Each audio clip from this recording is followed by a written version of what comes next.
Good evening বন্ধুরা। আমি office থেকে সোজা ছাদে চলে এসেছি জবা ফুল ফুটেছে কিনা দেখার জন্য। কারণ আমি আগের দিন দেখেছিলাম সকালে 20টা এইটুকু ফুটেছে, মানে আজকেই ফোটার কথা। তো সকালে আমি ছাদে আসতে পারিনি তাড়াহুড়োর জন্য, তো আমি বিকালে চলে এসেছি দেখার জন্য যে জবা ফুল গাছটাতে ফুল ফুটেছে কিনা।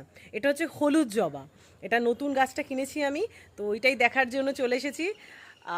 আমি বলছি জবাটা ফুটেছে, তো এটা আরেকটু বড় হবে কিনা বুঝতে পারছি না, তো আপনাদেরও দেখাই, চলুন। এই দেখুন বন্ধুরা, হলুদ জবা, আমার খুব ঠান্ডা লেগেছে। এই দেখুন হলুদ জবাটা কেমন হয়েছে, আমার তো খুব সুন্দর পছন্দ হয়েছে।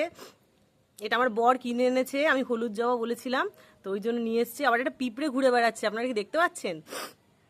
মাঝখানটা লাল আর হলুদ, কি সুন্দর মিষ্টি। আরও দুটো তিনটে কড়ি এসছে, এগুলো হয়তো দুদিন পরে ফুটবে। এটা মনে হচ্ছে আরেকটু ফুটবে কিনা জানে না, না আজকেই মনে পরিপূর্ণভাবে ফুটে গেছে। কি সুন্দর লাগছে জবাটা, দেখতে পেয়েছেন? কেমন লাগলো আপনাদের এই জবা ফুলটা আমাকে কমেন্ট করে জানাবেন। টাটা।